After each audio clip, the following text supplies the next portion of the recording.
siapa saja yang aktif di media sosial bisa kena perundungan atau bullying dan caci maki netizen alias warga dunia maya. Sebaliknya, bisa juga menuai pujian dan dukungan.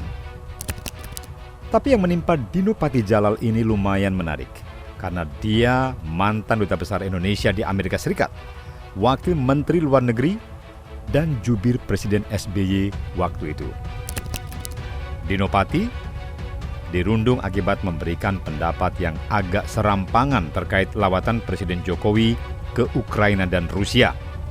Dia juga terburu-buru memihak sehingga menuai hujatan warga Twitterland.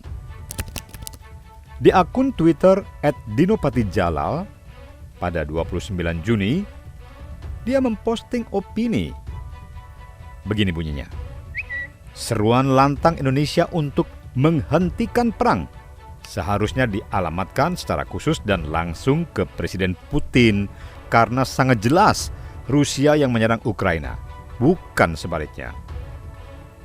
Ya, segera saja postingan itu menuai tanggapan negatif dan hujatan, meski ada juga yang mendukungnya.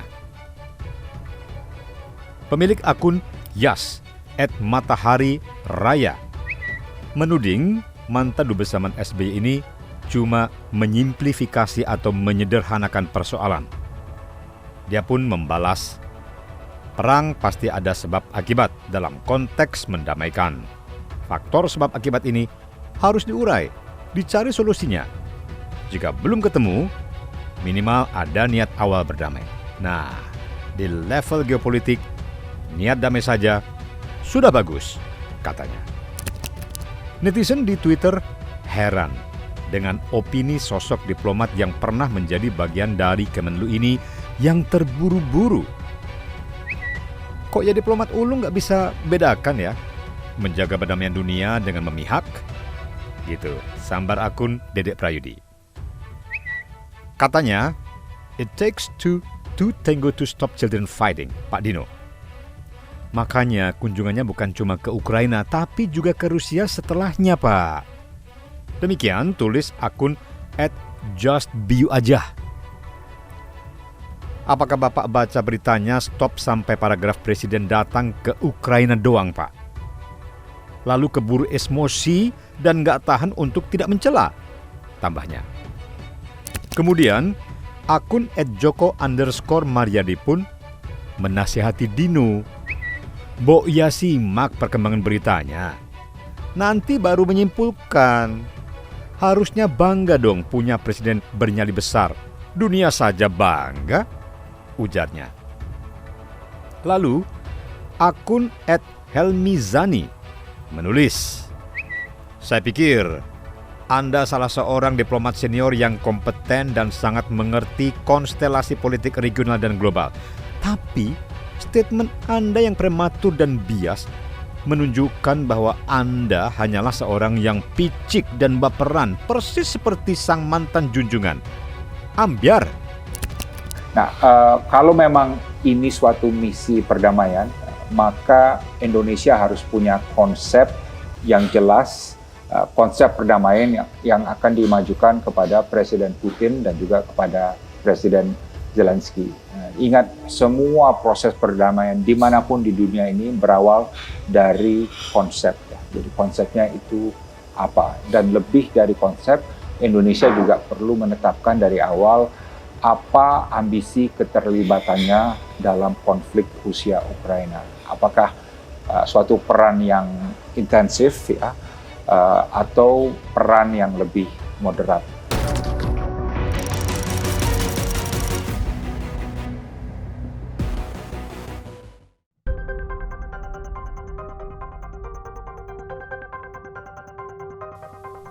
Untuk diketahui, Dr. Dino Patijalal MA adalah Wakil Menteri Luar Negeri Indonesia yang menjabat dari 14 Juli 2014 hingga 20 Oktober 2014 dan dia diangkat menjadi Duta Besar Amerika Serikat tahun 2010 hingga 2013. Dia anak kedua dari Hashim Jalal, diplomat Indonesia dan ahli hukum laut internasional. Dino sempat menjabat sebagai Direktur Urusan Amerika Utara dan Amerika Tengah di Kemenlu sebelum ditunjuk menjadi juru bicara Presiden ketika SBY saat berkuasa di Istana Negara bersama Andi Malarangeng. Di akunnya @dinopatijalal menyebut diri former ambassador to USA, now entrepreneur and analyst and activist, advocate of truth, not power, a nationalist and internationalist, a dreamer, a thinker, a doer. Kemudian netizen langsung memvonis kalau si Jalal ini memang pro-Amerika. Kalau dengar saran dia, ini berasa seperti kita di kelompok NATO dan sekutu. Anda harus belajar soal national interest suatu bangsa, karena setiap negara itu berbeda. Itu satu hal kalau berpikirnya di dua sisi. Jadi harus paham masalahnya, bos. Demikian celoteh akun Indri Yahya. Akun Moherianto pun menulis, kalau RI main intimidasi, apa bedanya dengan Amrik dan NATO yang lebih bela blok barat? Si Dino lupa kali kalau Indonesia itu non-blok, artinya nggak berdiri di blok barat or timur. RI harus netral. Maklum, mantan duta besar RI di Amerika Serikat zaman si Biru berkuasa. Demikian semprot netizen lainnya, Didi.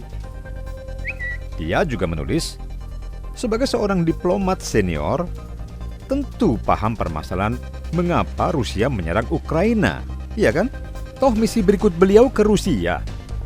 Mari kita sama-sama berdoa semoga misi kemanusiaan ini mendapat pertolongan Allah Subhanahu wa Ta'ala dan kedua negara mau duduk bersama untuk mengakhiri perang tersebut. Amin. Pak Dino sedang ngajari ikan berenang. Tulis akun @simboisarah. Terakhir, di akun Twitternya, Dino Patijalal kekeh dengan pendapatnya. Kepada netizen bullies, segala cacian Anda tidak akan merubah pandangan saya dan tidak membuat saya gentar. Etos hidup saya adalah intellectual honesty atau kejujuran berpendapat. Silakan dicoba. Insya Allah, hidup Anda lebih nikmat dan NKRI lebih baik. Demikian tulisnya pada 1 Juli. Seorang netizen pun menambahkan kata-kata Dino Patijalal yang menyebut ihwal kejujuran itu. Yakin Pak, itu adalah bentuk kejujuran berpendapat. Jujur itu menyampaikan sesuatu tentang kebenaran walau itu pahit. Yuk, pada jujur. Saya jujur. Mau bilang Bapak kagak jujur. Akun Oyi Tokwes menanggapi, intellectual honesty kan dari perspektif Anda sangat subjektif. Pertemuan Jokowi dengan pemimpin Ukraina dan Rusia tak bisa dilepaskan dari jerih payah mantan rekan-rekan Anda di Kemenlu. Dengan cuitan-cuitan ini, Anda sudah mendegradasi kerja keras mereka. Secara etika, Anda nol besar. Ex-diplomat kok nggak diplomatis blas. Diketahui, Presiden Jokowi telah melakukan pertemuan dengan Presiden Putin di Moskow. Sebelumnya, Presiden terlebih dahulu bertemu dengan Volodymyr Zelensky di Istana Mariinsky, Kiev, Ukraina pada tanggal 29 Juni, hari Rabu waktu setempat. Presiden Jokowi mengatakan, tujuan kedatangannya ke Rusia dan bertemu dengan Vladimir Putin adalah mendorong agar konflik Rusia dan Ukraina segera berakhir. Intine, opo sing dilakoni lan dikerjakno presiden pasti salah kabeh, gak tahu bener. Wes, gitu aja kok repot, Pak.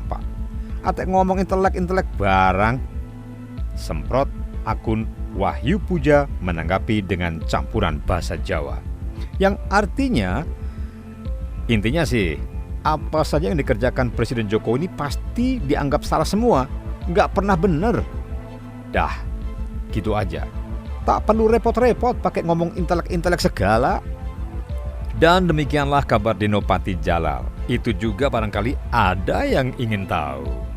Saya juga menganjurkan kepada para pembantu presiden, terutama Kementerian Luar Negeri, agar dapat memberikan talking points yang lebih tajam kepada Presiden. Selama ini butir bicara yang diangkat ke Presiden cenderung sangat abstrak, ya, sangat umum dan juga sangat kadang-kadang filosofis gitu ya. Misalnya perang itu menyengsarakan, ya, atau kedaulatan itu perlu dihormati gitu ya. Sebagai juru damai nanti bahasa yang digunakan perlu dalam bentuk bahasa yang praktis dan bahasa lapangan yang mencerminkan situasi di medan perang yang sangat kompleks. Gitu. Dan kita tahu bahwa di dalam negeri Presiden Jokowi kalau bicara dengan rakyat Indonesia selalu bicara praktis, lugas, tegas, jelas, dan belak-belakan. Dalam konflik Ukraina ini Presiden Jokowi juga di luar negeri perlu bicara seperti itu.